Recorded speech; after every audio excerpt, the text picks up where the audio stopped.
Greetings and welcome for all of you who are watching. You're tuned into TMH and this is our daily English news. Our headlines for today: The Economist makes false claim of the government forces closing in on Ma'ala, horrifying reports of mass atrocities coming out of Tigray areas occupied by the Eritrean and Ethiopian forces, and drone strikes in Ethiopia's Oromia is killing civilians. As we move on to our main updates today, we'll be starting with breaking news. Fano militia are committing massacres in Raya, southern Tigray. The cities of Shira and Adwa have been destroyed by Eritrean forces. Heinous atrocities have been committed in the Adiabo area. Eritrean troops are looting hospitals, schools, and individual homes and taking away furniture, farming equipment, harvests, and transporting them back to the region of Eritrea. Getachew Reda falsifies The Economist's false claims of government forces closing in on Ma'ala city. Member of Tigray's Central Command, who's leading the Tigray delegation in the peace talks in South Africa, refuted The Economist's claim that the Ethiopia's peace talks may be overtaken by battlefield advances as government forces are closing in on Ma'ala's Tigray region's capital.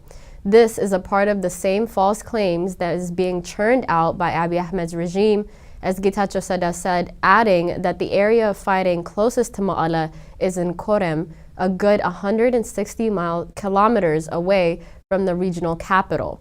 Not that it matters, but that many, including otherwise credible media outlets, are operating in an evidence-free zone is very disconcerting indeed, Getachew Reda wrote on his official Twitter account.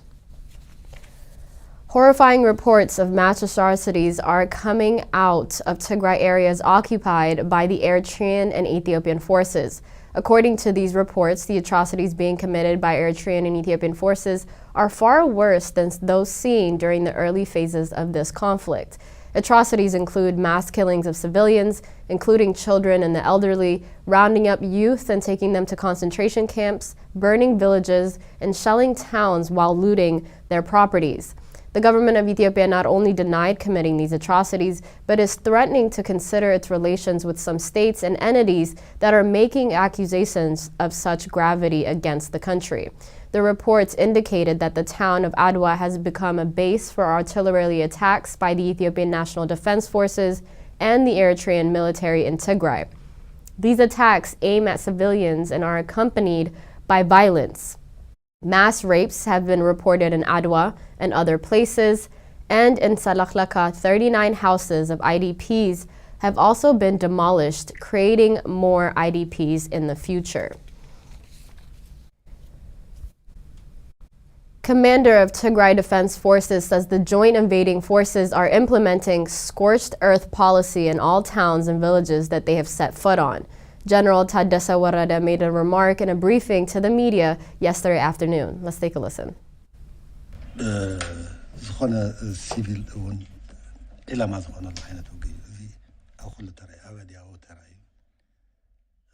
Civilians are deliberate targets. This was seen everywhere battles took place. It was observed in Adiabo and many areas of Tigray. It was also observed in Zanta, South Tigray. They destroyed and looted everything they come across. It is to make sure that there is anything, grains left for locals to feed on when they return to their homes. This is being done in Adiabo. They collected the crops. They loaded up fences. They went from house to house. They loaded up and took away household equipment. They did the same thing in Shira. Eritrean soldiers robbed residential homes for their personal gains. They are doing it in a manner worse than the previous time. They are taking away even ripe and unripe corn, even spoons.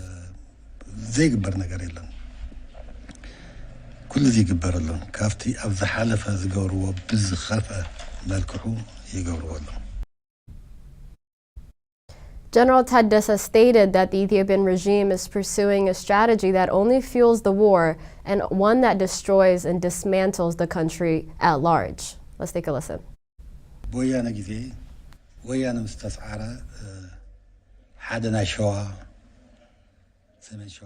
After the defeat of the first Wayana, a noble from North Shawa, an Amhara, was appointed as viceroy over Tigray as a punishment, but Haile Selassie reappointed him before long. History is repeating itself. Now, Dr. Alemu Simi, an Oromo, has been appointed as viceroy over Tigray. Other regions have been prepared from Amhara and Afar to administer waradas and zones. We are aware that police are going to be deployed from the federal police. We'll see them come and rule over us. If they do manage to arrive, we'll see if they're going to make it back.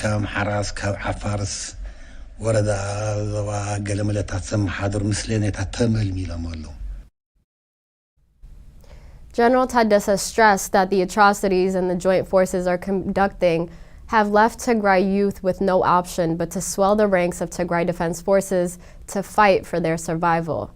We'll continue TMH's Daily English News after this short break. Situation in Tigray today is unacceptable and has to change. Do you envision peacekeepers?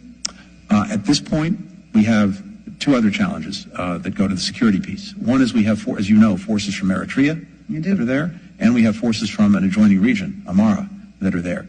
They need to come out, and a force that will not abuse the human rights of the people of Tigray or commit acts of ethnic cleansing, which we've seen in Western Tigray, that has to stop.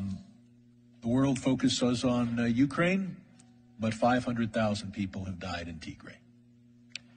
I commend you for your visit to Ukraine. I hope that we pay, if not equal, at least more attention to Tigray. The Ethiopian and Eritrean governments are using starvation as a weapon.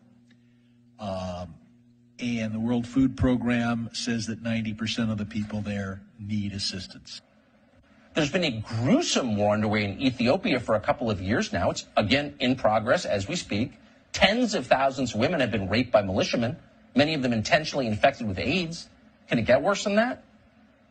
For me, particularly the news of the violence against the women is incredible and something that probably not has happened in any wars or conflict in that region. Maybe a word about what is the aim of Ethiopia. When I met the Ethiopian leadership in February, they really used this kind of language that they are going to destroy the Tigrayans, they are going to wipe out the Tigrayans for 100 years and so forth, which for me referred to very serious human rights atrocities and crimes as well. If you wipe out your national minority, what is it?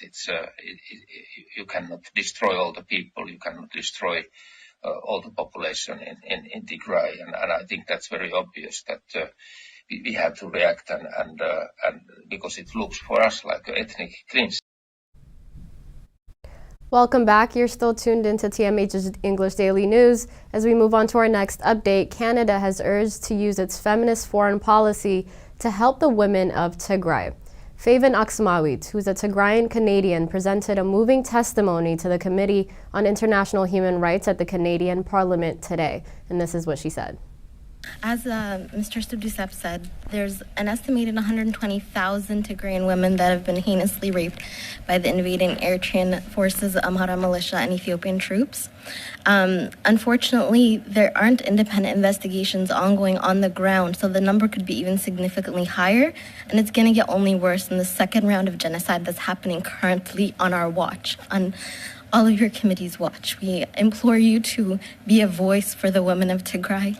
Back in April of 2021, the UNFPA had estimated over 25,000 women were going to seek help for rape, but that number has not been updated since. So it's from the Tigray Bureau of Health that they estimate over 120,000 women have been raped. And the rape that we've seen is it's the hallmark of the genocide, unfortunately. One woman, her name is Sanait, she was raped by multiple Eritrean troops, and then she was tied to a tree, and then when she woke up from her coma, she found her dead son below her feet. So it is the cruelty of the acts. It's not just, a side effect of war or a side effect of just happening random occurrences. This is a systematic, deliberate attempt to wipe out the people of Tigray and using Tigray's reproductive health as a system to eradicate them. As the women were being raped, they were being told they need to change their identities, that their bloodline needs to be purified, that a Tigrayan womb should not give birth. This has been well documented by various organizations such as the UN, the Amnesty International, Human Rights Watch, and so forth. So we implore Canada, having a feminist foreign policy, to use that to help the women of Tigray. They're relying on the international community to intervene. In related news, Omna Tigray has voiced the plight of Tigrayan civilians as well. Rita Kasai of Omna Tigray, a non-food for-profit organization advocating for the human rights and economic development of Tigrayans, made the following remark at a forum the African Commission on Human Rights and People's Rights held in Namibia. Let's take a listen. Honorable Commissioners, ladies and gentlemen, my name is Rita Kasai. I'm from the indigenous Irob minority in Tigray, Ethiopia. I came here having spent the last 3 months in refugee camps listening to harrowing testimonies from Tigrayan victims who fled the deadly war. The war in Tigray has been characterized by egregious war crimes, human rights violations, and as per CNN, acts that bear the hallmarks of genocide. The Ethiopian government has attempted to frame this war as a domestic security issue. The involvement of foreign actors, namely Eritrea, and the systematic attacks against the civilian population of Tigray reveal it for what it is, an all-out war against an entire ethnic group. As per updated estimates of mortality calculated by Ghent University, up to 600,000 civilians have been killed in Tigray through direct killing, lack of healthcare, and famine. Credible evidence of crimes by invading forces against Tigrayans has emerged. These include wholesale destruction, looting, mass arrests, detainment in concentration camps, extrajudicial killings, massacres, and conflict-related sexual violence. A particularly heinous aspect of the war in Tigray has been the widespread use of sexual and gender-based violence as a weapon of war by Ethiopian and Eritrean armies, as well as the regional militias. In one survivor's testimony reported by Al Jazeera, 4 men took turns raping Akhwarat, who stated, "I begged them to stop, crying, 'Why are they doing that to me? What have I done to them?' Her attacker's response was, 'You did nothing bad to us. Our problem is with your womb who gives birth to Wayane. A Tigrayan womb should never give birth.' The threat to the safety and security of Tigrayans has only increased as the war continues, and reports of a new round of weaponized sexual and gender-based violence and massacres in newly occupied areas have come to light. For a peaceful end to the war and atrocity crimes in Tigray, we recommend that the African Commission on Human and People's Rights and all present urge that the African Union appoint Kenyan President Uhuru Kenyatta as the lead mediator with the support from distinguished African leaders. The mediation prioritizes discussion on immediate cessation of hostilities. As the Tigrayan diaspora continues to advocate for the people back home, a genocide researcher says he is convinced that the situation in Tigray is nothing less than a genocide. Speaking to the Committee on International Human Rights at the Canadian Parliament today, Mukesh Kapila, who's a professor at Emeritus of Global Health and Humanitarian at the University of Manchester, said progressive acts of genocide are being perpetrated by the government and the agents of state of Eritrea and the Ethiopians against the people of Tigray.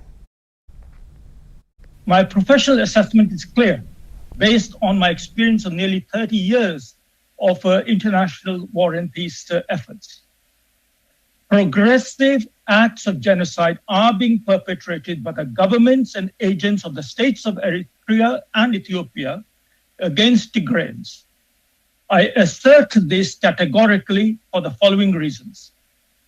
First is the orchestration of the violence on Tigrayans through the use of dehumanizing hate speech through Ethiopia's state communication channels as well as state-encouraged social media. Second is a pattern of violence being experienced by Tigrayans. This includes direct attacks on civilians and mass rapes. It includes induced starvation, malnutrition, epidemic risk, and disease progression through deliberate Ethiopian blockade of humanitarian relief, food, and medicine. This is complemented by the systematic destruction of urban and rural livelihoods, including through cutting off electricity, internet, and banking. As these efforts are not targeted on combatants, but generally, consequently, they are violations of humanitarian law, war crimes, and crimes against humanity. Third is the systematization of these crimes to the Ethiopian and Eritrean authorities' command and control structures and their official capacities. This imputes intent as well as proactive commission, not random acts of violence that can occur in the fog of war. Mr. Chairman, the Genocide Convention was defined in the aftermath of the Holocaust in the 1940s. Our world has changed immeasurably in the subsequent 70 plus years, and we must interpret the convention in today's context and realities. As though putting together the pattern of the multifaceted violence in Tigray in this, the second decade of the millennium, it is my conviction that the situation in Tigray is nothing less than a genocide. Our final update for today, the number of IDPs in Tigray is increasing at an alarming rate as civilians continue to flee areas controlled by the Ethiopian and Eritrean forces in fear of atrocities. Gabraselassie Burhano, a once well-off farmer from the town of Shararo in northwestern Tigray, is now sheltered in an IDP camp in Adi Adi, away from anything familiar. Intense shelling and fear of provinces and previous atrocities being committed again have forced the 73-year-old to leave his home for the second time. I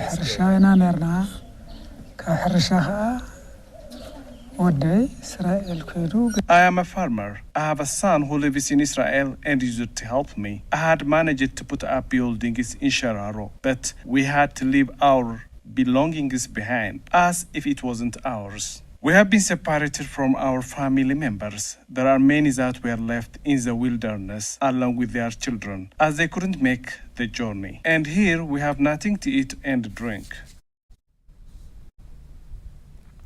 Aragai Gabraselassie, who's a priest from Shararo, also fled his home following the occupation of the town by the Ethiopian and Eritrean forces. The priest recalls atrocities that were committed in his area that forced him to leave his hometown as well. I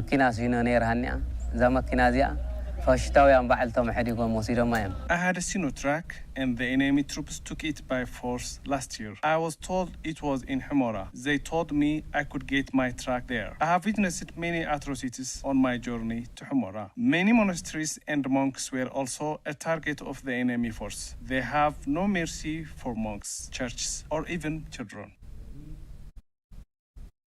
The number of IDPs in Tigray continues unabated as Ethiopian and Eritrean forces implement scorched earth policy of mass killings, abductions, and sexual violence included. That concludes our news for today. Thank you so much for tuning in. Have a wonderful weekend. Bye-bye.